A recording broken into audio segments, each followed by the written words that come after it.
gafa mutuniyar. Sunana Shafi'u Ɗanso. Yanzu me kake bukata? Lambar wayarki kake so ki ƙara samu. Kafin nan ina bukatan abokin ka ya mare ka sau 3.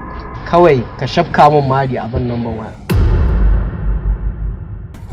Rage 0 na gani. Ok, gobe ka zo gidanmu in sanya maka sauran nan. Kawai ka isa ka lambar da ko? Ai idan na karɓa lambar ta a hannun kenan ma ban cika ɗan soyayya ba. Dan soyayya. Ina so ka je ka mari abokin. Ni fa yanzu ba ruwa da kai tunda baka san ciwon kanka ba.